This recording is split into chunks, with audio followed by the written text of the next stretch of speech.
네, 오늘은 두 공생의 예수님 공생의 첫 번째 1년에서 2년 차 혹은 좀 시간이 되면 3년 차도 좀 하도록 하겠습니다. 자, 지난 시간에 예수님의 탄생에 대해서 우리가 함께 이야기했습니다. 그것에 대해서 이야기하면서 예수님께서 이 땅에 오신 이유가 두 가지가 있었는데, 하나가 하나님과 사람과의 깨어진 관계를 회복시키기 위해서 이 땅에 임마누엘 하셨다라고 말씀을 드렸습니다.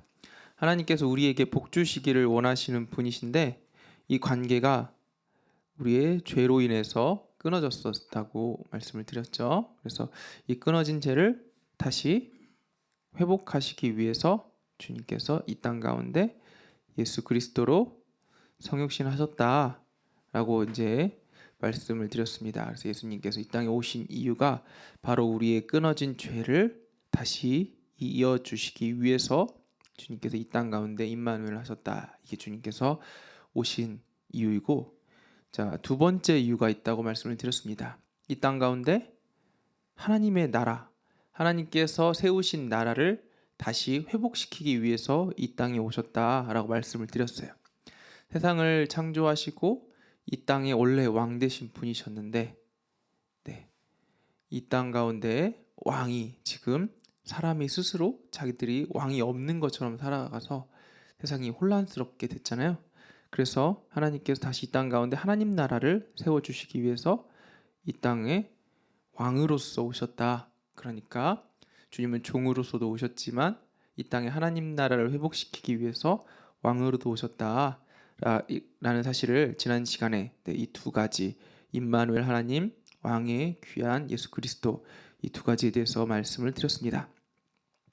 자, 오늘은 본격적으로 예수님의 생애에 대해서 말씀드리도록 하겠습니다. 예수님의 생애를 조금 이렇게 나눠봤어요. 자, 그렇게 나눴더니 처음에는 예수님의 생애를 준비하는 공생의 준비 시간이 계셨고, 그리고 예수님의 그 공생애를 준비하신 다음에 예수님이 30살 무렵의 시절부터 시작해서 1년차 사역, 2년차, 3년차 사역하시고 십자가에 우리 죄를 위해서 돌아가시고, 그 이후에 부활하셔서 40일 동안 제자들과 함께 가르치시고 제자 삼으시다가 하늘로 승천하셨다. 이것이 예수님의 생애를 좀 전체적으로 요약한 내용입니다. 자, 이렇게 나눌 수 있는 예수님의 1년차, 2년차, 3년차를 나눌 수 있는 기준이 뭐냐면 바로 유월절이에요. 이 유월절이 어떻게 예수님의 생애를 1년차, 2년차, 3년차로 나눴냐? 예수님께서 31살에 어떤 일 하시고 32살에 어떤 일 하시고 33살에 어떤 일 하셨다. 이렇게 성경에는 등장하지 않습니다. 그렇다면 성경에 나오는 어떤 큰 사건들을 기준으로 예수님의 나이를, 그리고 그 나이 때 예수님이 어떤 일을 했는가를 추측해 볼 수가 있는데, 그게 뭐냐? 바로 우리나라 추석이나 설날 명절에 어디 가죠? 고향 가죠. 그것처럼 이스라엘 사람들도 민족의 대이동을 하는 큰 명절들이 있었습니다. 그 중에 제일 큰 명절이 바로 이 유월절입니다. 그래서 예수님께서도 이 유월절마다 예루살렘에 올라가시는데, 예수님이 사역하시는 동안에도 꾸준히 유월절에 예루살렘으로 올라가세요. 그래서 예루살렘에서 유월절에 절기를 지키시면서 예루살렘에 올라가셔서 어떤 일을 행하신 것을 기준으로 예수님의 생애를 한번 나누게 된 것입니다. 그래서 첫 번째 유월절에 그 전에 예수님이 어떤 일을 하셨는지, 두 번째 유월절에 어떤 일을 하셨는지, 세 번째 유월절 그 또 사이에 어떤 일을 하셨는지, 이것을 기준으로 예수님의 공생애를 나눴습니다. 예수님의 이 생애를 한마디로 표현하자면 무엇이냐? 왕으로 오셨잖아요. 내가 왕이다. 하나님의 나라가 무엇이다. 자, 이 하나님 나라를 선포하는 것이 바로 예수님의 사역을 한마디로 요약한 거죠. 자, 하나님 나라를 다른 말로 뭐라고 부르죠? 천국이죠, 천국. 네. 복음서마다 천국으로 기록된 복음서가 있고 하나님 나라라고 이 기록된 복음서가 있습니다. 이 하나님 나라와 천국은 같은 말입니다. 그래서 저번에 우리 부흥회 때 목사님이 오셔서 그 교수님이 오셔서 뭐라고 하셨냐면은 천국은 우리가 죽어서 가는 나라가 아니다. 그럼 뭐 어떤 나라냐? 이 땅 가운데 도래하는 나라다. 왜냐? 예수님께서 이 공생의 사역 가운데 사람들한테 얘기하신 게 여러분 죽으면 천국 갑니다가 아니라 하나님 나라가 가까이 왔으니 회개하십시오 라고 하나님 나라 복음에 대해서 선포를 하고 계셨습니다. 그리고 그 하나님 나라가 누구냐? 왕이 왔으니 그 왕이 통치하는 나라가 이제 올 것이다 라고 이야기하신 예수님 스스로를 가르치신 거죠. 그러니 예수님이 말씀하신 그 복음은 기쁜 소식이죠. 기쁜 소식, 가스펠이라고 하는데 이 기쁜 소식이 뭐냐?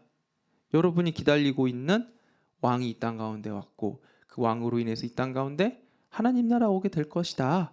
이게 바로 예수님께서 계속해서 말씀하고 계시는 기쁜 소식이었던 거죠. 네, 예수님의 생애가 바로 이런 것이었습니다. 자, 그렇다면 예수님의 생애를 이제 또 조금 더 디테일하게 보자면은 예수님의 준비 기간 동안은 예수님의 사명에 대해서 예수님이 준비하시고 시험을 받으셨다. 마귀에 대해서 시험을 받으셨다라고 보시면 되고 예수님의 1년차 사역을 조금 정리해서 보자면 제자를 부르셨고 2년차 사역에는 제자를 훈련시키셨고 3년차 사역에는 제자를 집중 훈련시키신 다음에 4년차 이후의 사역에서는 어떻게 되겠죠? 예수님의 십자가 죽음 이후에 제자들을 파송시키셨죠. 예수님이 사역이 굉장히 짧아요. 고작 3년입니다. 3년. 예수님께서 제대로 사역하신 시간은 3년밖에 되지 않아요. 이 3년 동안에 예수님이 십자가에 돌아가시기 전에 이 제자들을 어떻게 해서든 할 수 있는 대로 양육시켜서 훈련시켜서 예수님 없이도 잘 세워져 나갈 수 있도록 예수님께서 정말 애쓰셨을 겁니다. 그래서 예수님이 이 3년의 기간 동안 부르시고 훈련시킨 제자가 결국 예수님께서 십자가에 돌아가시고 나서 승천하시고 난 이후에 그 제자들이 어떻게 되죠? 베드로와 도마와 이 모든 제자들이 다 자기의 목숨을 하나님 앞에 순교함으로 그 복음 전하는 하나님 나라를 전파하는 사도들로 완전하게 변화가 되죠. 예수님이 살아 계셨을 동안에만 해도 막 돌아다니면서 내가 크네, 네가 크네 이렇게 싸우고 서로 동상이몽이었죠. 예수님이 세상을 통치하면은 이 나라는 누가 가질 것인가? 누가 예수님의 편에 서서 예수님의 통치 가운데 좀 더 영향력을 미칠 것인가? 이런 거에만 관심이 있었던 제자들이 예수님의 십자가의 죽으심과 부활하심을 경험한 이후에 하나님 예수님께서 말씀하시는 하나님 나라는 그런 게 아니구나라는 것을 확실히 깨닫고 예수님의 승천 이후에는 분명한 하나님 나라를 전하고 다니죠. 바로 예수님께서 이 땅에 오신 중요한 이유가 바로 제자들을 세우시는 것이다. 그래서 예수님의 이 생애를 좀 요약해 왔을 때 제자라는 키워드를 우리가 볼 수 있다. 네. 그래서 예수님께서는 우리에게도 똑같이 얘기하시는 거죠.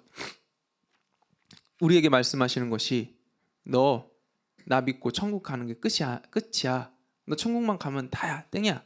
이렇게 얘기하시는 게 아니에요. 예수님께서 부르시는 모든 사람들은 그저 예수 믿고 천국 가 여기서 끝나는 게 아니라 오늘 제자들을 부르신 것처럼 나를 따르라. 나를 따라서 나와 함께 이 십자가의 길을 걸어가자. 이게 바로 예수님이 부르시는 사람들이라는 것입니다. 자, 그렇다면 예수님의 준비 기간, 이 사명과 시험의 기간에 대해서 함께 이야기해 보도록 할게요. 자, 예수님의 출신이 어디시죠? 바로 이 나사렛입니다. 나사렛에서 예수님이 여기 애굽에서 마리아와 요셉이 피난 갔다가 지난 시간에 일로 가려다가 베들레헴으로 가려다가 못 갔죠. 왜 못 갔죠? 헤롯 왕이 여기 악한 헤롯 왕의 자녀 중에 한 명이 여기를 다스리고 있었죠. 그래서 나사렛으로 돌아가서 어린 유년 시절을 나사렛에서 예수님이 보내게 됩니다. 자, 예수님께서 이 나사렛에서 유년 시절을 보내고 있을 때 예수님이 성장 과정 중에 어떤 일이 있었냐? 자, 그 당시에 가장 센세이션한 가장 사람들로부터 인기 있었던 한 사람을 뽑으라면 바로 누구냐? 요한이라는 사람이었어요. 우리가 지난 시간에 봤듯이 요한은 예수님보다 조금 빨리 태어났죠. 네, 천사 가브리엘의 그 소식에 따라서 이 요한이 예수의 길을 예비하는 자로 먼저 태어나게 되었습니다. 예수님과 함께 어린 시절을 어떻게 보냈는지는 성경에 기록되어 있지는 않습니다. 그러나 분명한 것은 예수님께서 이렇게 유년 시절 그리고 예수님의 30살 이전까지 이 요한이 계속해서 활동을 했을 것이라는 겁니다. 이 기록된 다른 전승들에 의하면 이 요한이 당시에 여러 가지 이 종파들을 돌아다녔을 수도 있다. 그리고 특별히 이 에세네파라는 곳에서 몸담았을 수도 있다. 왜냐? 이 요한이 주고 있는 이 세례의 모양이 에세네파에서 유래한 세례의 모양이었기 때문이다라고 우리가 추측을 합니다. 에세네파는 우리가 전 시간에 바리새파와 사두개파와 에세네파가 있었다라고 이제 말씀을 드렸고, 에세네파는 광야에서 이 세상과 등지고 마치 절에서 스님들이 수도하는 것처럼 이 사람들이 우리는 거룩해져야 되기 때문에 세상의 죄들 가운데서 떨어져서 우리끼리 하나님만 모시고 살아야 되겠다라고 이제 모여서 산 사람들이 바로 에세네파라고 말씀을 드렸고, 요한도 그들과 같은 비슷한 모양으로 있었지만 그들과는 다른 게 있었습니다. 뭐였냐? 이 에세네파는 세상으로부터 떨어져 가지고 완전히 그들끼리 독립된 공동체를 형성하면서 살았다면, 이 요한은 그들이 하고 있었던 세례의 모습은 보여줬지만 어디로 가냐? 사람들이 많이 모여 있는 요단강가에서 활동했습니다. 그러나 이 요한도 도시에서 활동하진 않았어요. 광야에서 메뚜기와 석청을 먹으면서 이 광야 생활을 했지만 사람들이 오히려 그 광야로 와서 요한을 만나는 것을 피해 다니진 않았습니다. 이 광야 에논에, 이 요단강가 에논에서 모여드는 사람들에게 천국 복음을 선포했어요. 바로 회개하라, 천국이 가까웠느니라. 그리고 그 천국 복음은 자신을 통해서 이루어지는 것이 아니라 누구를 통해서 이루어져요? 뒤에 오시는 자를 통해서 이루어질 것이다. 그러니까 요한의 사역은 한마디로 표현하자면 예고편이었어요. 예수님의 오심을 예고하는 사람. 그래서 요한은 이 세례를 통해서 예수님을 계속해서 예고하고 사람들이 예수님을 받아들일 수 있는 이 준비를 해나가는 과정을 하고 있었습니다. 그래서 이 에논에서 요한의 세례가 있었고, 자, 다음으로 이 베다니, 이곳에서 어떤 일이 있었냐? 예수님께서 이제 본격적으로 공생애를 시작하시기 전에 바로 세례를 받으러 나오십니다. 이 요한이 계속해서 이 세례 사역을 감당하고 있을 때 예수님께서 요한에게 나오시죠. 그래서 요한에게 먼저 세례를 받으시기 전에 예수님이 오시는 모습을 보고 이 성경에 요한이 이렇게 얘기하죠. 보라, 하나님의 어린 양이로다 라고 요한이 선포하면서 이 요한이 예수님을 극찬을 하니까 이 요한을 따르던 제자들이 몇 명이 예수님의 제자로 변화되는 사건이 또 일어납니다. 자, 어찌됐든 간에 예수님께서는 세례를 받으러 요한에게 나오셨고, 예수님께서 요한에게 저에게 세례를 달라고 하자 요한이 어떻게 제가 세례를 줄 수 있냐 라고 이야기하지만 예수님께서는 요한에게 부탁을 하셔서 세례를 받으십니다. 자, 세례를 받으시고 나서 예수님이 가장 먼저 당한 것이 무엇이냐? 바로 성령에 이끌려 광야로 가셔요. 광야로 나가셨더니 이 광야에서 마귀의 시험이 임하게 되는 거죠. 네. 그리고 나서 다음으로 광야에서 돌아와서 본격적으로 사역을 하시기 전에, 자, 가장 먼저 기록된 이적이라고 보면 요한복음에 나오는 가나안 혼인잔치 이적이에요. 왜냐? 예수님이 본격적으로 자기의 뜻을 펼치기 전에 일어난 사건이기 때문입니다. 이 가나안 혼인잔치 특징이 뭐냐면, 마리아와 함께 예수님께서 가나안 혼인잔치 참석을 하셨는데 혼인잔치에 포도주가 똑 떨어지게 되죠. 그래서 마리아가 예수님에게 이거 조금 예수님께서 어떻게 해보실 수 있겠냐고 계속해서 간절히 부탁하니까 예수님께서 분명히 얘기하세요.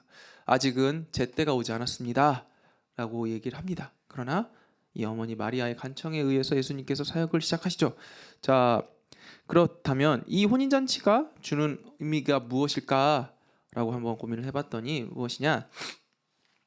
가나안의 혼례에 돌 항아리 6이 있었다. 이 유대인들에게 7이라는 숫자는 굉장히 중요한 숫자입니다. 왜냐? 이 7은 완전하다라고 봤어요. 그래서 7개보다 하나 부족한 6은 불완전하다라고 우리가 볼 수가 있겠죠. 그래서 불완전한 도랑아리 6이 놓여 있었다라는 이 6이라는 숫자가 의미가 있다는 겁니다. 그래서 이 불완전한 6, 바로 하나님과의 관계가 깨어져 있는 인간의 상태를 이 요한이 이야기하려고 했었다라고 우리가 추측해 볼 수 있는 게, 전에 말씀드렸듯이 마태, 마가, 누가 복음은 공간 복음이라고 해서 예수님의 사역을 이렇게 시간의 순서에 따라 공간의 이동에 따라서 배열을 했다면, 요한복음은 특별한 신학적인 의미를 부여해서 이 이적과 예수님의 사역을 배치했다라고 말씀을 드렸습니다. 그래서 특별히 이 가나안 혼인잔치가 그 사역 중에 하나가 요한복음에 딱 기록된 이유가 있다는 거예요. 예수님의 사역에 대한 이 뭐라고 하죠? 이것도 뭐 똑같이 예고편인 거죠. 예수님께서 어떤 사역을 하시겠다는 것을 미리 예언하시는 이런 사역이 바로 예수님의 가나안 혼인잔치 사역이었는데, 불완전한 돌 항아리 6개, 이것에 무엇이 담겨 있었느냐? 바로 물이 담겨 있었죠. 사람과 하나님 사이의 죄로 인해서 불완전한 관계를 예수님께서 물을 포도주로 바꾸시는 이 사건, 특별히 누구를 이용하시냐? 예수님께서 그냥 물이 포도주가 되라 라고 말씀하시지 않아요. 사람을 통해서 일하시죠. 그곳에 있는 하인들을 통해서 물 떠온 하인들에게 가서 물을 떠오라 라고 명령을 하셨고, 하인들이 순종함으로 물을 떠왔을 때 그 물 떠온 항아리가 물이 포도주로 바뀌는 사건이 일어나게 됩니다. 하나님과 사람 사이의 이 불완전한 관계를 주님께서 물을 포도주로 바꾸셨던 것처럼 다시 하나님과 완전한 관계로 변화시킬 것이고, 이 변화시키는 일들을 바로 사람을 통해서 일하시겠다는 예수님의 이 예고편이 바로 가나안 혼인잔치의 예표다라고 말씀을 드릴 수 있는 거죠. 그리고 두 번째, 이 마귀의 시험을 또 이 죄의 관계로 조금 말씀을 드리자면, 예수님이 받으신 시험이 3개의 시험이 있습니다. 첫 번째는 배고프신 예수님, 육신을 지금 40일간의 금식으로 인해서 광야에서 너무나 줄이신 예수님께 마귀가 와서 가장 먼저 한 시험이 뭐냐? 배고프지.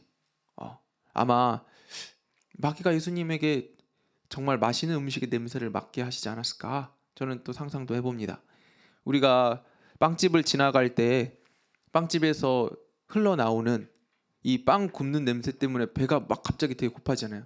또 맛있는 음식을 하고 있는 음식점 앞을 지나갈 때 그 음식 냄새로 인해서 배가 고프지 않은데도 갑자기 배가 고파지는 것처럼, 40일이나 금식하신 예수님께서 이 마귀가 이런 음식의 모양이나 이 냄새를 유혹해서 얼마나 굶주리셨겠어요. 그런 상황에서 마귀가 이야기하는 거죠. 너라면 이 돌을 떡덩이로 바꿀 수 있잖아.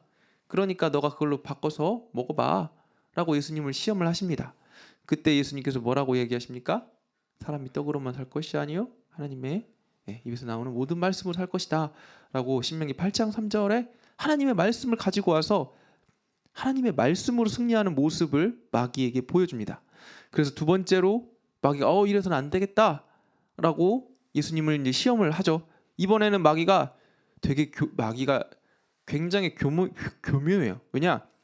예수님이 하나님의 말씀으로 지금 마귀를 첫 번째 이기니까, 이번에는 마귀가 뭘 갖고 오냐? 하나님의 말씀을 가져와요. 여러분, 하나님의 말씀 그 단어 자체의 의미가 뭐 마귀가 사용하지 못하는 게 아니에요. 사단은 광명의 천사다라고 성경은 우리에게 이야기합니다. 광명의 천사가 뭡니까?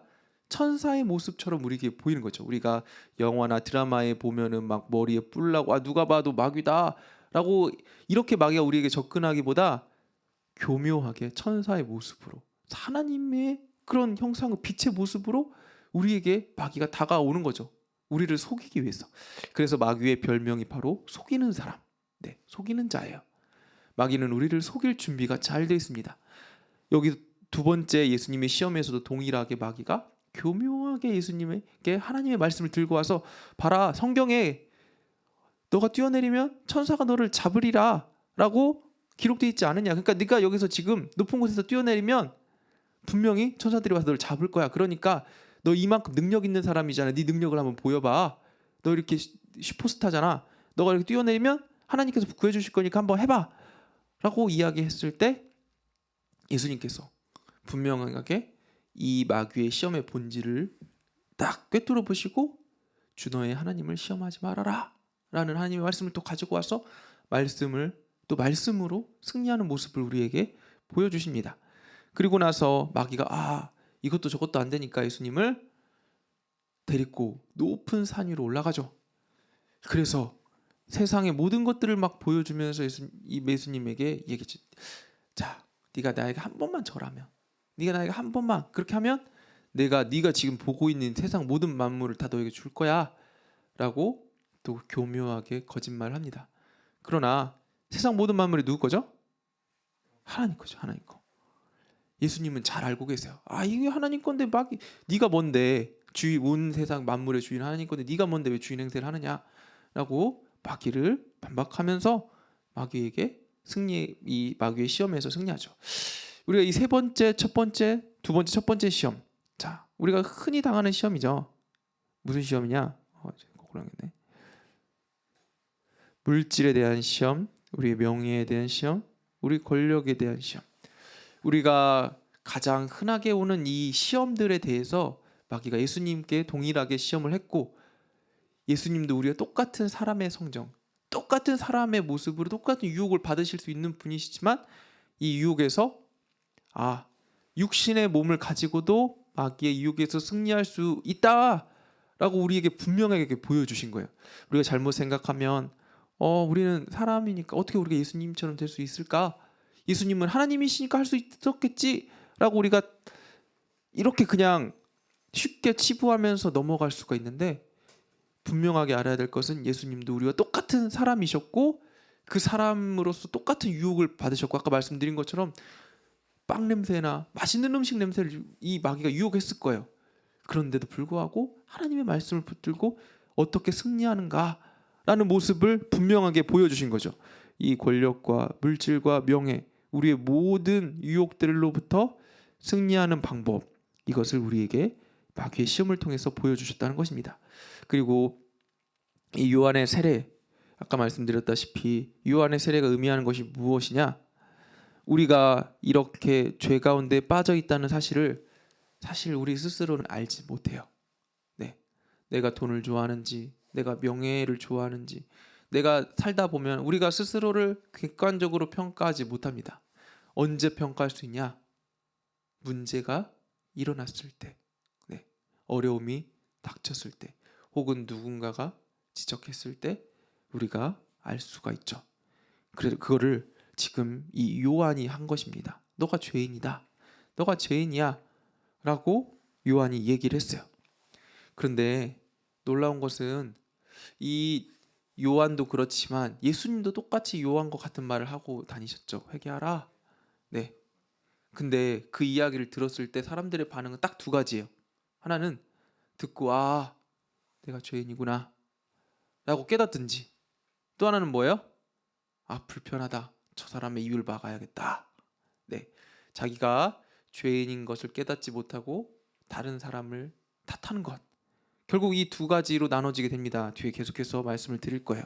자, 결국 이 요한의 세례를 통해서 내가 죄인이라는 사실을 깨달은 사람들이 예수님을 영접함으로 이 죄로부터 예수 그리스도로 인해서 자유케 되는 은혜를 얻게 되는 거죠. 물론 요한은 알려주는 일밖에 못해요. 하지만 요한은 누구에게로 인도하는 사람이에요? 예수 그리스도에게로 너가 죄인이라는 그 사실을 깨닫게 도와주는 사람의 그 역할을 했다는 겁니다. 자, 그리고 나서 예수님의 세례 받으신 이 사건은 공생애를 본격적으로 시작하시기 전에 예수님께서 하신 사건인데, 예수님은 사실 세례 받으실 필요가 없으시죠. 왜냐?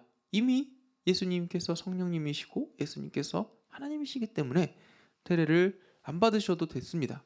여러분, 예수님이 기도하실 필요 있으셨나요? 없으셨어요. 왜냐? 예수님은 하나님이시니까. 근데 예수님은 새벽 미망마다 주님께 기도했어요. 왜냐? 철저하게 사람의 모습으로 오셨고, 또한 우리에게 어떻게 하나님과 교제하는지 이 모습을 또 보여주시기 위해서입니다. 예수님이 세례 받으신 사건도 마찬가지라는 거죠. 그가 시험을 히브리서에 보면 그가 시험을 받아 고난 당하셨은즉 시험 받는 자들을 능히 도우실 수 있으시다. 마귀의 시험으로부터 승리할 수 있다는 사실을 보여주신 것처럼 우리에게도 성령 세례를 받음으로 인해서 우리가 변화되었다는 이 모습을 본을 보여주셨다라는 것입니다. 자,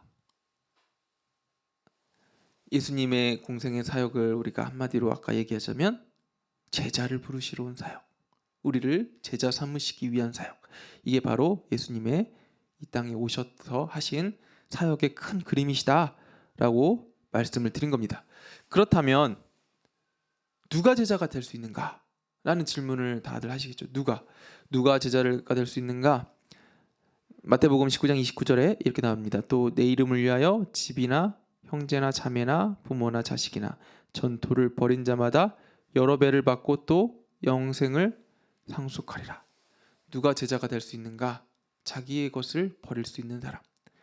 좀 이 성경적인 언어로 말했을 때 자기 부인을 할 수 있는 사람. 이런 사람들이 바로 예수님의 제자가 될 자격을 갖추고 있다. 그렇다면 어떤 사람이 자기 부인을 할 수 있는가? 자, 누구냐? 자기 부인을 할 수 있는 사람이 바로 심령이 가난한 자들이다. 우리가 마음이 부요하고 내 스스로 만족하는 삶을 살고 있는 사람들, 그런 사람들은 새로운 것을 얻지 못합니다. 그러나 마음이 가난한 사람들은 자기 것을 버리고 더 좋은 것을 얻기 위해 자기 것을 내려놓을 수 있는 거죠. 마치 보석을 예수님께서 비유하시죠. 땅에 묻힌 보물단지를 발견한 사람이 집으로 가서 자기의 모든 재산과 전토를 팔아서 그 보물단지가 묻혀있는 밭을 사는 것처럼 자기가 가진 것들을 버릴 수 있는 사람은 좋은 것을 발견한 사람, 바로 심령이 가난한 자들이 제자가 될 수 있다라고 주님께서 이야기하시는 거죠. 자, 예수님의 첫 번째 1년의 제자 부르시는 공생의 사역, 첫 번째 1년차 사역에 대해서 이제 한번 보도록 하겠습니다. 예수님의 공생의 1년차 사역, 예루살렘에서 시작이 됩니다. 요한복음을 기준으로 말씀을 드립니다. 그래서 성전 정화 사건이 예루살렘에 일어나죠. 아까 말씀드렸듯이 예루살렘에서 왜 이 일들이 일어나냐? 예수님이 언제 예루살렘에 올라가세요? 6월절. 네. 6월절, 첫 번째 6월절 기준으로 말씀을 드리는 겁니다. 이 예루살렘에서 예수님께서 성전 정화 사건을 일으키세요. 왜? 성전에서 어떤 일이 있었냐? 성전에서 기득권을 가지고 있었던 사두개인들이 바로 이 성전에 가지고 오는 제물들, 그러니까 우리가 제사를 드리기 위해서는 제물들이 필요한데 그 제물들을 원래는 자기 집에서 갖고 왔어야 돼요. 자기 집에서 흠이 없는 애들로, 가장 처음 난 애들로, 그래서 가장 좋은 것을 우리가 주님께 드리는 어떤 그런 관례들이 있잖아요. 우리 뭐 첫 월급을 받으면 주님께 드린다든지, 내가 가진 가장 좋은 것들을 주님께 헌금한다든지, 이런 의미가 바로 이 성경의 율법에서부터 이어져 내려온 건데, 바로 각 사람들이 자기 집에서 가장 좋은 하나님께 바칠 제물을 가지고 주님 앞에 나와서 제물을 드렸어야 됐는데 어느 날부터 그게 좀 변질이 되죠. 그래서 이 성전으로 가장 좋은 것들을 가지고 나왔는데 이 성전에 있었던 이 권력을 가지고 있던 사람들이 무엇을 하느냐, 이것이 흠이 있다 없다를 판단을 해주는데 가장 좋은 거 가지고 나왔는데 이거 흠이 있어서 안 돼! 라고 이야기해서 그걸로 제사를 못 드리게 막아요. 그리고 나서 어떤 일을 하냐, 여기 흠이 없는 좋은 애들이 있어 라고 이야기하면서 자기들이 준비한 제물들을 가지고 온 사람들에게 팔기 시작합니다. 그러니 이 사람들은 언젠가부터 자연스럽게 내가 좋은 거 갖고 가나 안 좋은 거 갖고 가나 자연스럽게 거기 있는 거 사야 되네 라고 생각하면서 성전에서 물건을, 하나님께 드릴 제물들을 사는 관례가 생기기 시작합니다. 이 사람들이 되게 악한 게 뭐냐면은 그렇게 흠이 없는 거 갖고 왔는데도 흠이 있다고 이야기해놓고 그걸 싼 값에 산 다음에 나중에 그 애들을 몰래 다른 사람들에게 흠이 없는 걸 다시 팔기 시작하는 겁니다. 그러니까 굉장한 부를 축적하는 거죠. 좋은 것을 싸게 사가지고 또 그 싼 것을 또 다시 비싼 값에 파니까요. 몇 배나 되는 돈들이 계속 성전으로 들어오게 되는 것입니다. 그리고 또 하나님께 드리는 돈은 당시에 유통되는 돈이 아니었어요. 하나님께 성전세를 드려야 되는데 하나님께 드려야 되는 돈은 이 예루살렘에서 발행한 이 제사장들이 발행한 이 하나님께 드리는 유대인의 돈이었습니다. 당시에 발행되는 돈들, 당시에 사회적으로 유통되는 돈들은 로마의 돈이었어요. 네, 그래서 이 예수님을 시험하기 위해서 이 바리새인들이 돈을 가지고 와서 예수님께 이거를 이 돈을 로마에게 드리는 게 합당합니까? 라고 예수님을 시험하죠. 그때 예수님께서 뭐라고 얘기하세요? 네, 거기에 지금 뭐가 그려져 있느냐? 네, 가이사랴 할 것은 가이사랴에게, 하나님께서 하나님께 드려라 하고 예수님께 지혜롭게 이야기하신 이유가 바로 그런 문화적 배경에서 나오는 겁니다. 당시에 유통되는 돈이 두 가지였다는 거죠. 자, 그렇다면 우리가 여기서 한 가지 포인트를 발행할 수 있는 거죠. 사람들이 기본적으로 가지고 다니는 돈이 성전에 와서는 쓸 수가 없어요.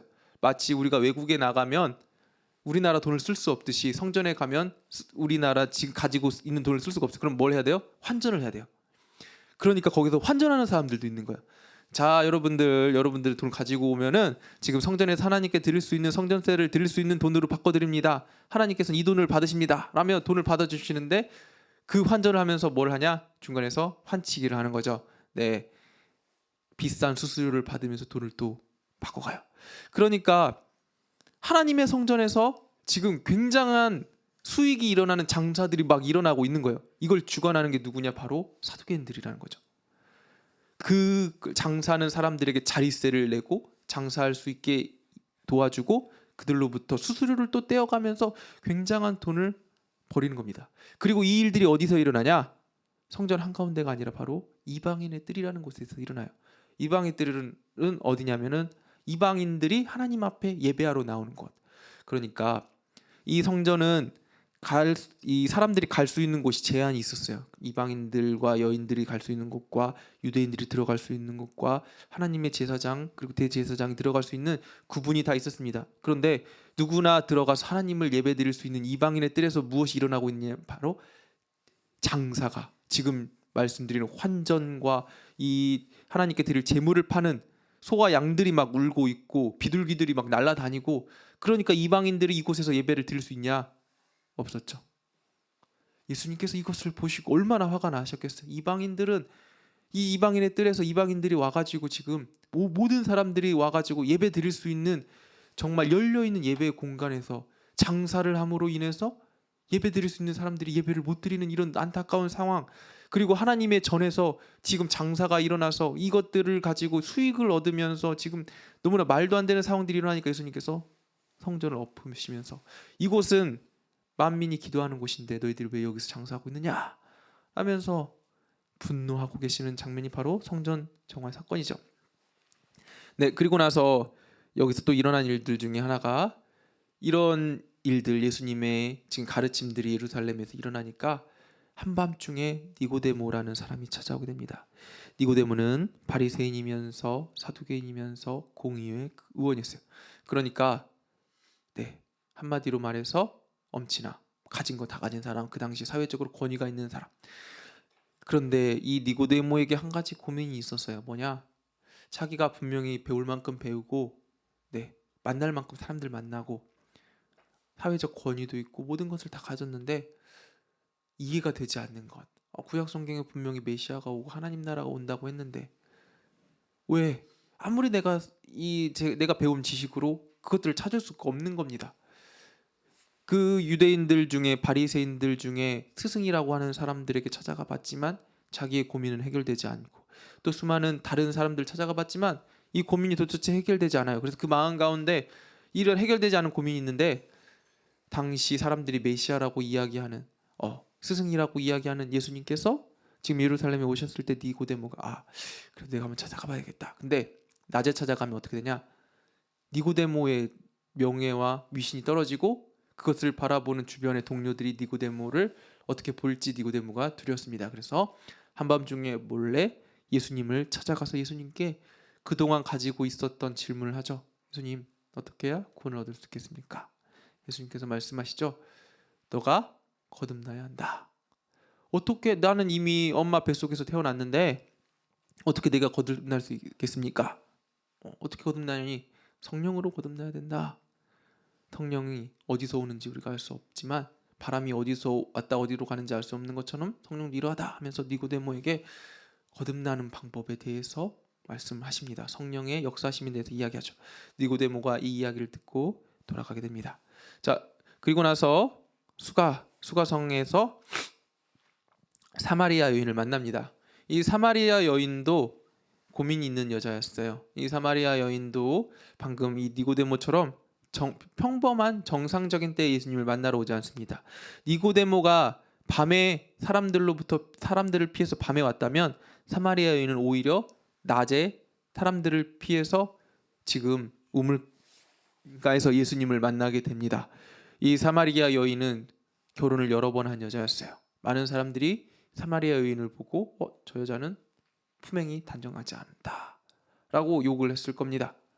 자, 이 사마리아인은 그래서 그 동네 여자애들의 눈을 피해서 홀로 한낮에 사람들이 없을 때 가장 뜨거울 때 빨래를 하러 왔다가 예수님을 만나게 되는 거죠. 그리고 나서 예수님께서 이 여자에게 물을 한 잔 떠달라고 이야기해서 이 여자가 물을 가지고 가니까 예수님께서 말씀하시죠. 내게 목마르지 않는 영원한 물이 있다. 여자가 듣기에 되게 이상한 말이에요. 이 사람은 분명히 목이 말라서 나한테 물 달라고 해놓고 영원히 목마르지 않은 물이 있으면 자기나 마시지. 근데 예수님께서 계속해서 이야기하시죠. 네, 나에게 목마른 자 다 나에게 오라. 네, 내가 영원히 목마르지 않게 하겠다. 그때 이 여자가 예수님께 또다시 질문을 합니다. 예수님, 이 산에서나 저 산에서나 예배드리는 처소가 있는데 도대체 어디서 예배드리는 게 맞는 건가요? 그때 예수님께서 말씀하시죠. 예배드리는 자가 신령과 진정으로 예배할지니라. 이런 예수님의 가르침을 정말 마음 깊이 접한 사마리아 여인이 그동안 자기의 갈급함을 채워주지 못했던 것, 그동안은 자기가 만나는 남편들로 자기의 이 마음 가운데 채워지지 않는 것들을 채우려고 했는데 그것들을 채우는 게 아니었구나. 하나님으로 채우는 거구나. 지금 내 앞에 만난 예수님께서 나의 그런 목마름을, 내 영혼의 갈증을 채워주실 수 있는 그 메시아시구나 라는 사실을 딱 깨닫고 마을로 돌아가 사람들에게 외치기 시작하죠. 메시아가 오셨습니다. 그분을 만나기만 하면 여러분들이 가지고 있었던 그 갈증, 여러분들의 그 심령의 가난함, 이것을 채워주실 수 있을 겁니다 하고 사람들을 몰아서 예수님을 만나게 하고 그 사람들을 변화시키게 하죠. 자, 그리고 나서 예수님께서 만난 이야기, 바로 이 가나에서 왕의 신하의 아들을 고친 사건입니다. 왕의 신하도 마찬가지였습니다. 이 신하, 왕의 신하라고 하면 모든 것을 다 가졌을 것 같은데, 부족함이 없을 것 같은데, 이 왕의 신하에게도 갈급함이 있었어요. 무엇이냐? 가장 사랑하는, 세상 그 어떤 것보다 바꿀 수 없는 아들이 있었는데 그 아들이 아파요. 좋다는 약은 다 먹여보고 용하다는 의사들은 다 만나보게 했는데 해결이 안 돼요. 사람의 힘으로 해결이 안 되는 게 분명히 있다는 겁니다. 그래서 이 왕의 신하가 지금 예수님을 만나러 나온 겁니다. 자, 이 사람들, 왕의 신하와 사마리아 여인과 니고데모에게 공통점이 있어요. 그게 무엇이냐? 바로 심령이 가난한 자였다는 것입니다. 이들 가운데 부족한 것이 없었다면 예수님께 나오지 않았을 거예요. 그런데 이들 가운데 계속해서 가난한 마음이 있었다는 거죠. 자, 그래서 예수님을 만나러 나왔고 이 가난한 마음으로 예수님이 하시는 말, 마치 스폰지가 물을 빨아들이듯이, 물이 가득 차 있는 스폰지는 물을 빨아들이지 못하잖아요. 하지만 말라 있는 스폰지는 물을 순식간에 흡수하듯이 이렇게 심령의 가난한 자들이 예수님의 말씀이 들어가자 그 안에서 하나님의 복음이 순식간에 싹 튀어지기 시작한 거죠. 자, 그 다음에 예수님께서 이 갈릴리 나사렛이 바로 예수님 태어난 예수님의 고향 동네죠. 여기서 본격적으로 사역을 시작하시죠. 회당에서 설교하죠. 누가복음 4장 18절 19절에 보면 예수님이 자기의 사역에 대해서 이야기하셔요. 주의 성령이 내게 임하였으니 이는 가난한 자에게 복음을 전하게 하시려고 내게 기름을 부으시고 나를 보내사 포로된 자에게 자유를, 눈먼 자에게 다시 보게 함을 전파하며 눌린 자를 자유롭게 하고 주의 은혜를 전파하게 하려 하심이라. 예수님께서 이 얘기를 왜 하셨을까요?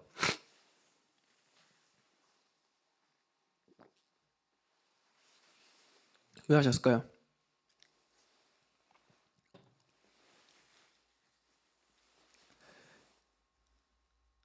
이 이야기가 어디서 나왔냐가 중요하죠. 이 이야기가 바로 구약 성경에 나오는 메시아 예언의 말씀이에요. 메시아가 와서 이런 일을 할 것이다. 그런데 예수님께서 이 얘기하시는 거예요. 너희들 이런 사람 기다렸지? 구약 성경에 이런 메시아 기다렸지? 바로 이 사람이 나야. 내가 이런 일을 하는 거야. 그리고 내가 이런 일을 하고 있어. 라고 예수님께서 이야기하시니까 나사렛에서 모인 사람들의 반응이 어때요? 쟤는 30년 동안 우리 동네에서 저 꼬맹이가 이제 꼭 갑자기 교만해졌나? 저 요셉의 아들 아니야. 저 사람 특별할 거 없는 그런 평범한 사람 아니야. 배척하는 겁니다. 너무 잘 알기 때문에 예수님의 권위를 인정하지 못한 거예요.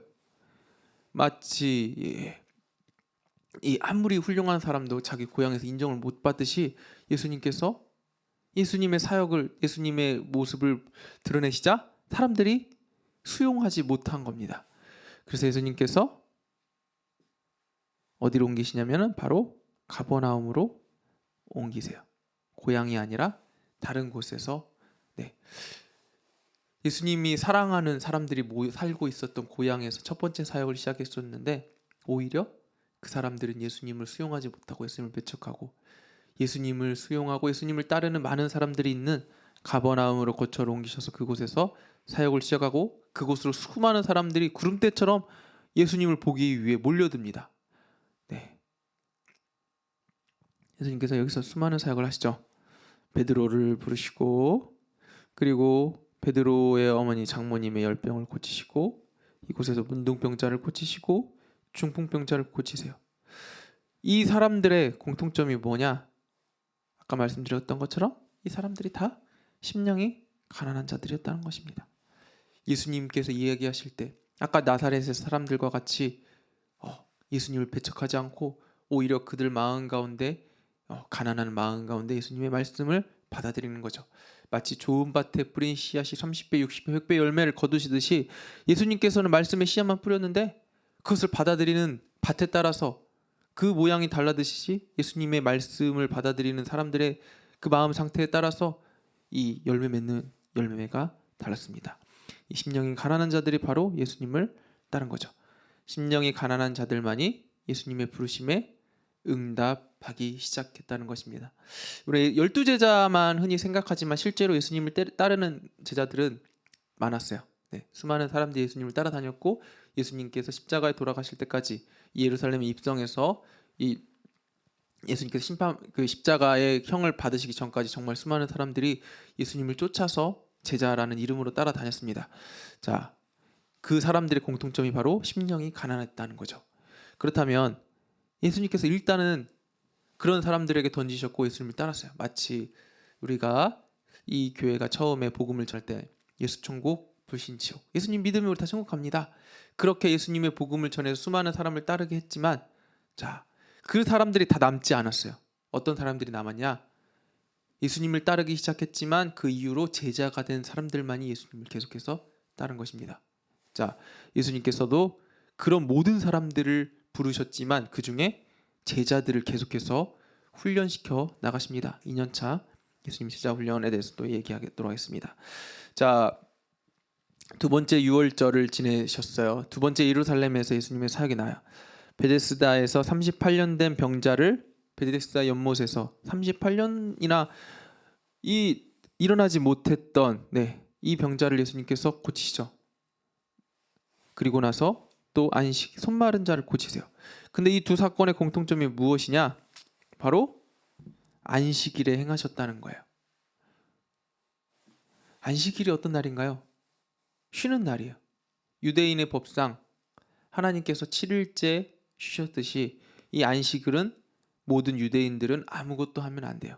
그래서 이 율법으로 안식일에 아무것도 하지 말 것을 정했고 이것이 사실은 하나님께서 사람을 향하신 큰 뜻이었어요. 사람을 선하게 하려고. 쉬지 않으면 우리가 일주일 내내 쉬지 않으면 사람의 몸이 망가지듯이 하나님께서는 사람의 육신과 사람의 영을 위해서 쉬는 날을 일부러 만들어 주신 거잖아요.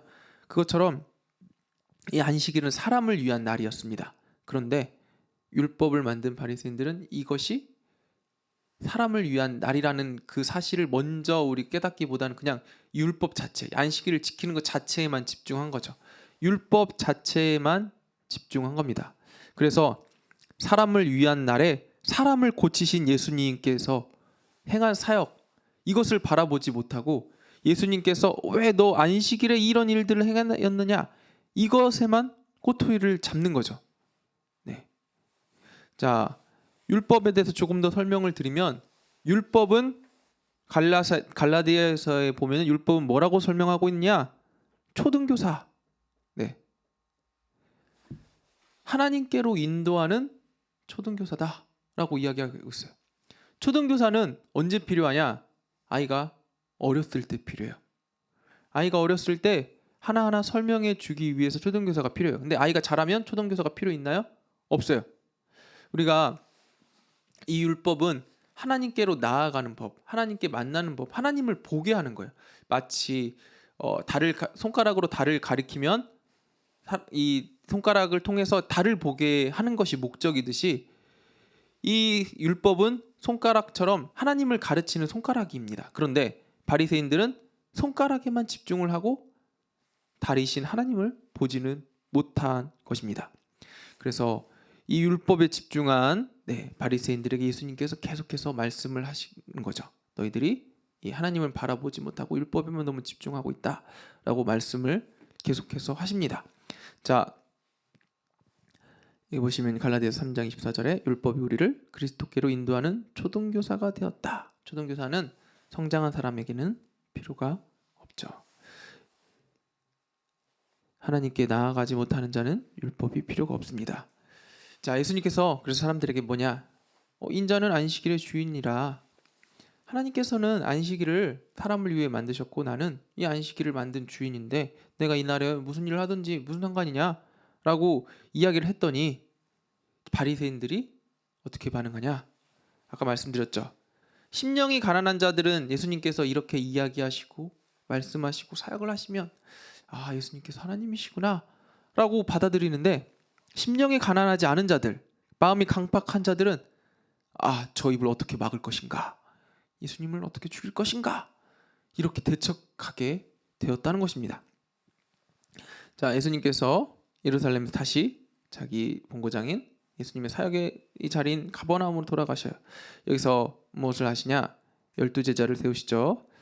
12제자의 이름은 이러하니 베드로라는 시몬을 비롯하여 그의 형제 안드레와 세베대의 아들 야고보와 그 형제 요한, 빌립과 버돌로메, 도마와 세리마테, 알포의 아들 야고보와 다데오, 시몬, 가룟 유다 곧 예수를 반자라. 이 사람들의 공통점이 뭘까요? 네,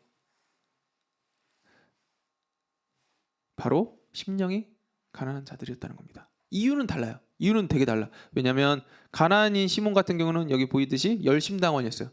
열심당원은 뭐냐? 지금 이 나라가 유대 지금 군대로 인해서 속국이 되니까 우리가 이 나라 유대를 몰아내고 유대파를 다시 세워야 된다. 이렇게 우리가 뭐 폭력을 이용하든지 뭘 이용하든지 다시 이 나라 가운데 새로운 나라를 세워야 된다라고 주장하는 사람들이 바로 열심당원들이었습니다. 이 가난한 시몬은 바로 열심당원이었어요. 그럼 예수님을 이 사람이 왜 따랐겠어요? 예수님께서 능력 있네? 예수님께서 힘이 있네? 아, 예수님을 따르면 예수님이 나중에 힘으로 세상을 다 정복하면 세상이 바뀔 수 있겠구나 라고 생각하고 새로운 권력자의 모습을 예수님께서 봤을 겁니다. 그래서 예수님을 따랐어요. 세리마태는 누구였어요? 세리라는 직업 자체가 사람들로부터 욕먹는 직업이었잖아요. 그러니까 이 사람에게도 분명히 마음에 가난한 마음이 분명히 있었을 거고, 예수님을 따랐던 대부분의 사람들이 바로 어부들, 사회적으로 굉장히 비천한 직업이었고 가난한 직업이었고 인정받지 못하는 그런 사람들이었습니다. 마음이 가난할 수밖에 없는 사람들이었어요. 이런 사람들이 예수님의 이야기를 듣고 아, 저 사람이 진짜 메시아구나 하고 예수님을 따르기 시작한 겁니다. 예수님의 부르심에 적극적으로 응답한 12제자를 예수님께서는 이제 불렀다면 두 번째로 1년차부터는 그냥 너희들이 나를 따라다니는 것에서 끝나는 게 아니라 너희들이 나를 믿는 것에서 끝나는 게 아니라 이제 너희들이 제자가 되어야 된다 라며 예수님이 제자들을 훈련시키는 것에 집중하게 된 겁니다. 자, 그래서 예수님의 이 훈련 사역을 좀 요약하자면 이게 바로 산상수훈이죠. 산상수훈은 어떻게 시작하죠? 심령이 가난한 자는 복이 있다. 애통하는 자는 복이 있다. 온유한 자는 복이 있다. 의에 줄이고 목마른 자, 긍휼히 여기고 마음이 청결한 자, 화평케 하는 자, 의를 위하여 박해를 받는 자. 이런 사람들이 바로 뭐가 있다고 이야기하시냐? 복이 있다라고 이야기하세요. 복이 뭔가요? 라고 이야기하면 우리는 흔히 세상적인 복은 뭐냐? 돈 많이 벌고 잘 먹고 잘 사는 것이 복이다 라고 생각하는데, 우리가 지난 시간에 말씀드렸듯이 그리스도인들에게 복은 무엇이냐? 하나님과 교제하는 것. 그러니까 임마누엘, 예수님께서 이 땅 가운데 오시는 것, 그것을 아는 것이 바로 복이다. 자, 예수님을 받아들이고 회개하는 사람들에게 어떤 복이 임했냐? 예수님이 함께 하시는 거죠. 천국이 그들의 것이며, 천국이 무엇이요? 하나님 나라. 하나님 나라가 그들의 것인 이유가 뭐예요? 예수 그리스도가 왕이니까, 왕이신 예수님이 함께 하시니까 바로 하나님 나라가 이들과 함께 할 수밖에 없는 거죠. 이런 사람들에게는 합당한 열매가 있을 것이다 라고 주님께서 이야기하시는 게 바로 예수님의 산상수훈의 메시지인 것입니다. 자, 예수님께서 이야기하시죠. 구하라 그리하면 너희에게 주실 것이요, 찾으라 그리하면 찾아낼 것이요, 문을 두드리라 그리하면 너희에게 열릴 것이니 하늘에 계신 너희 아버지께서 구하는 자에게 좋은 것. 네, 이거 말씀마다 다른데 좋은 것, 어떤 말씀에는 좋은 것으로 나오고 어떤 것에는 분명하게 뭐냐, 좋은 것이 뭐냐? 바로 성령이시다. 성령이 뭡니까? 하나님이시잖아요. 인격이신 성부, 성자, 성령, 하나님. 그러니까 구하는 자에게 내가 너와 함께 하겠다. 바로 다시 처음으로 이어지는 거죠. 임마누엘 하겠다. 내가 너와 함께 하겠다. 라고 주님께서 분명하게 이야기하시는 것입니다.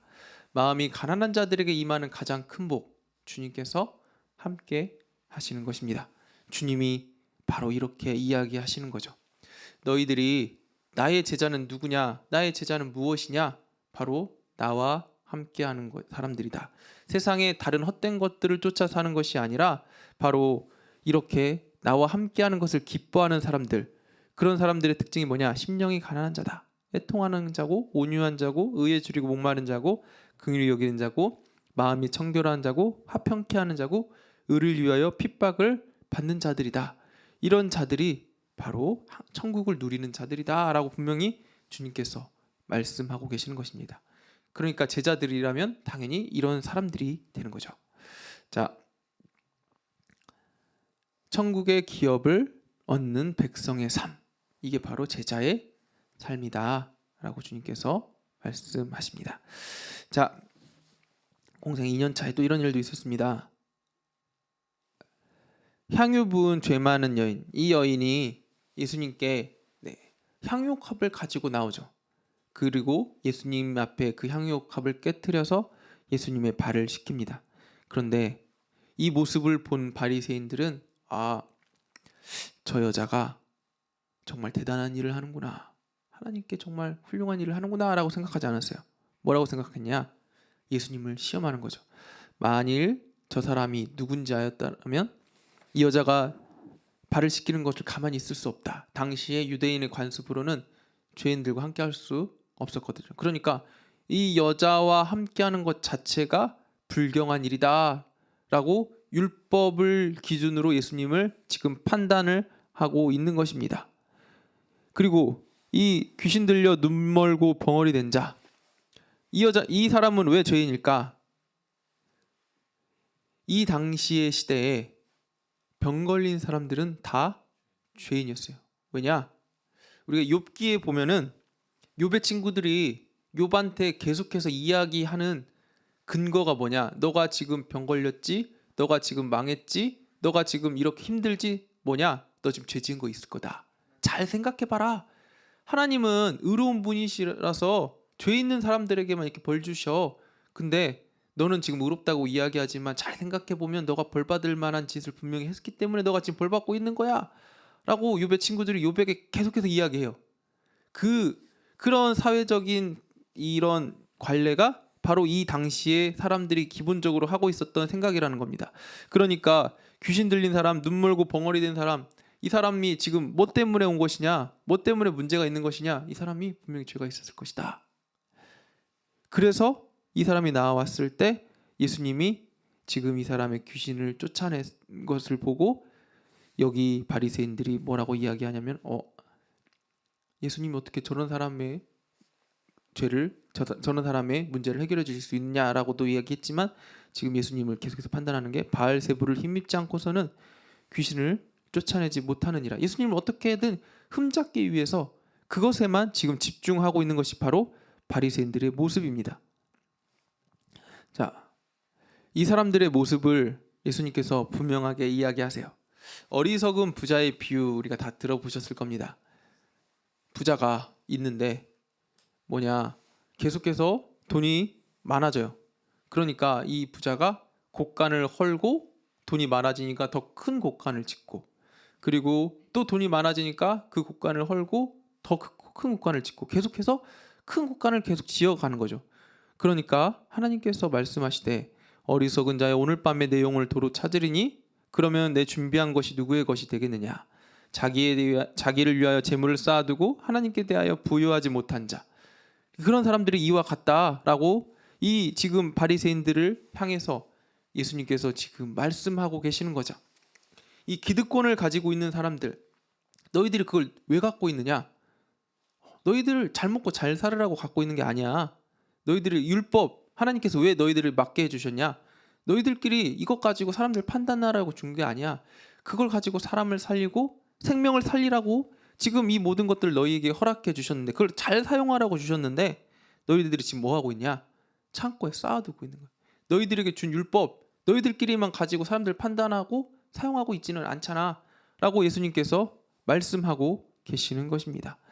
누가복음 6장 39절에 이렇게 이야기하고 있죠. 맹인이 맹인을 인도할 수 있겠느냐? 둘 다 구덩이에 빠지지 않겠느냐? 이렇게 어리석은 사람들, 너희들이 뒤를 따르는 사람들은 결국 같이 죽음으로 갈 수밖에 없다 라고 예수님께서 계속해서 바리새인들을 비난하고 계시는 것이죠. 자, 이렇게 예수님을 따르는 제자들에게 문제가 발생을 합니다. 예수님이 메시아구나 하고 예수님을 계속해서 따라다니는데, 예수님께서 보시기에 이 제자들의 상태가 이래요. 아직 멀었구나. 믿음이 작은 자들아, 너희가 어찌하여 믿음이 없느냐? 너희의 믿음이 어디 있느냐? 이 제자들이 예수님을 열심히 따라다니지만 예수님께서 원하시는 그 정도 믿음까지 가려면 아직 멀은 거예요. 얼마나 폭폭하시겠어요. 예수님께서 막 계속해서 열심을 가지고 나 시간 얼마 안 남았는데 어떻게든 이 제자들에게 이 내가 없을 때도 잘 살 수 있도록 하나님 나라를 계속해서 집어넣어야 되는데, 근데 뒤돌아서면 다시 원래대로 돌아가 있는 모습을 보면서 예수님께서 자꾸 얘기하시는 거죠. 너희들의 믿음이 없구나. 그런데 예수님께서는 포기하시지 않죠. 계속해서 이 믿음이 없는 제자들에게 믿음을 세워주시기 위해서 기적을 보여주시고 말씀하시고 제자들을 계속해서 세워 나가시는 거죠. 자, 이 세례마태를 부르시는 사건도 마찬가지입니다. 이 사람들이 싫어하는 세례마태를 보고 예수님께서 되게 거부하지 않으세요. 이 삭개오를 부르실 때도 마찬가지였는데, 사람들이 다 피하는 이 세리에게 다가가서 오히려 그 세리에게 너가 나를 따르라 라고 이야기하시는 거죠. 그래서 바리새인들은 이런 모습들을 보고 이야기하는 거예요. 왜? 너네 선생이라고 이야기하는 사람들은 너네 선생 율법 잘 알잖아. 너네 선생 거룩하잖아. 그런데 왜 세리와 죄인들과 어울리시는 거지? 네. 왜 그들과 어울리시나요? 예수님께서 얘기하시죠. 병자에게야만 의원이 쓸 때가 있다. 나는 병든 자를 부르러 왔고 그들을 고치기 위해서 이 땅 가운데 왔다 라고 분명하게 이야기합니다. 심령이 가난한 자들에게 내가 좋은 것을 주기 위해 이 땅 가운데 온 거야. 배고픈 자를 먹이기 위해서 온 거야. 배부르고 자기 이걸 받을 준비가 되어 있지 않는 자들에게는 나는 필요가 없어 라고 분명하게 주님께서 말씀하고 계시는 것이죠. 자, 예수님의 사역, 바로 이 가난한 자, 병든 자, 주님은 누구를 부르러 오셨냐? 죄인을 부르러 오셨다. 이게 오늘 말씀의 핵심 포인트입니다. 제자는 누구냐? 심령이 가난한 자. 심령이 가난한 자는 누구냐? 자기가 죄인인 줄 아는 자. 우리는 신앙생활을 하다가 보면은 어느새 신앙생활의 중요한 원리 중에 하나가, 저는 이런 속담 좋아하거든요. 개구리 올챙이적 생각 못한다. 네, 우리가 예수 믿고 변화되고 하나님의 자녀가 분명히 되었습니다. 그런데 신앙생활을 하다 보면은 우리가 죄인이었다는 사실, 그리고 지금도 여전히 우리가 죄인이라는 사실을 잊어버려요. 왜냐? 내가 예수님으로 옷 입고 의인처럼 살아가고 있기 때문이죠.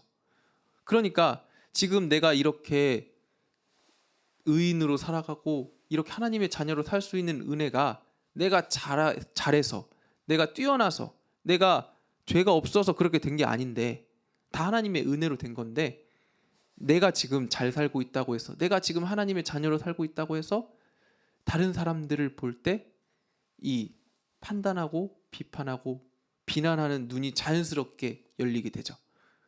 아까 바리새인들이 지금 테리와 이 다른 사람들을 보면서 계속해서 비난하듯이, 우리가 이 신앙생활을 오래 하다 보면 어느샌가 율법이라는 잣대로, 말씀이라는 잣대로 사람들을 판단하고 비난하는 일들이 생각보다 많이 있게 됩니다. 그럴 때마다 우리가 생각해야 되는 거죠. 아, 나도 죄인이구나. 나도 주님의 은혜로 지금 이 자리 가운데 있구나. 주님께서 우리에게 계속해서 이렇게 이야기하시는 거죠. 우리가 만약에 교만하면 결국 우리는 그 교만 때문에 넘어지게 되고 그 교만 때문에 망하게 될 것입니다. 주님이 우리를 부르신 사람들이 바로 심령이 가난한 사람들이기 때문입니다. 그러니까 우리가 주님 앞에 나아가기 전까지 우리는 계속해서 이 가난한 마음을 유지를 해야 되는 거죠. 아, 내가 계속 부족하구나.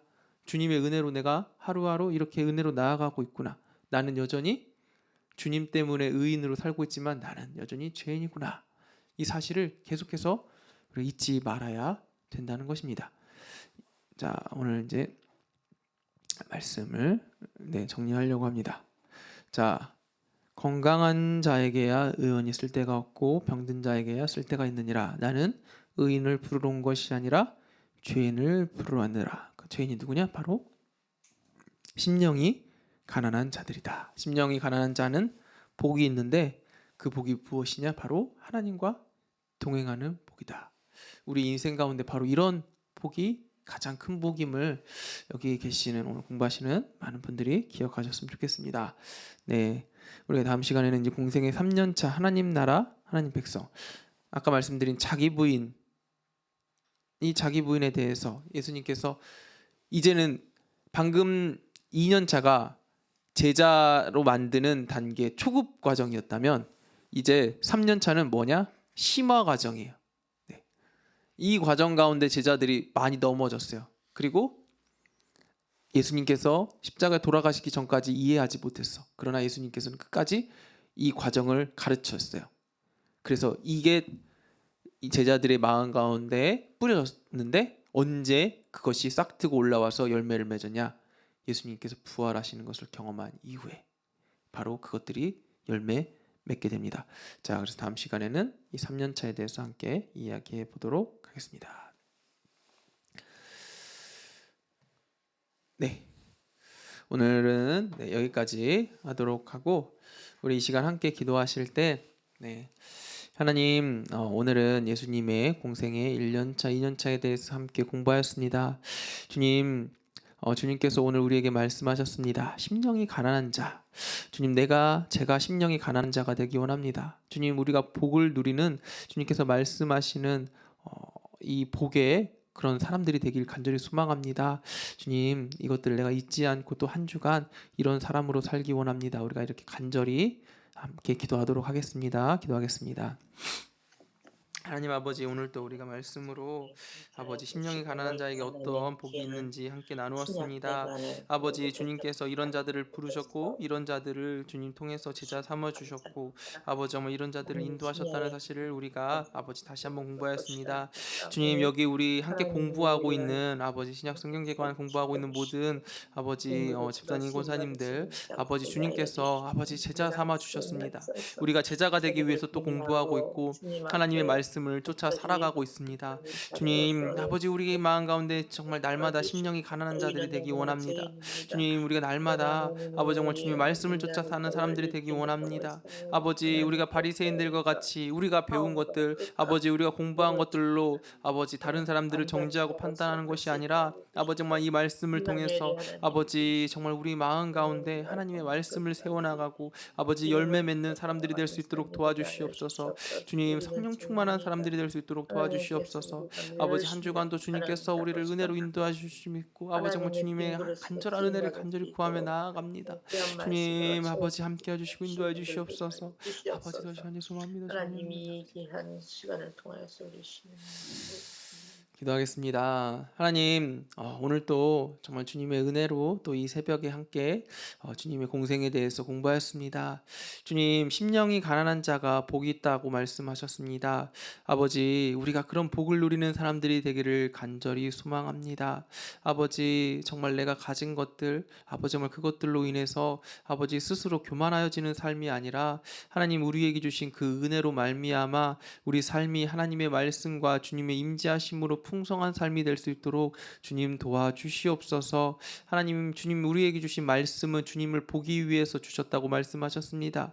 주님, 우리가 이 공부하는 것들 그 목적이 무엇입니까? 주님 더 깊이 알고 교제하기 위해서입니다.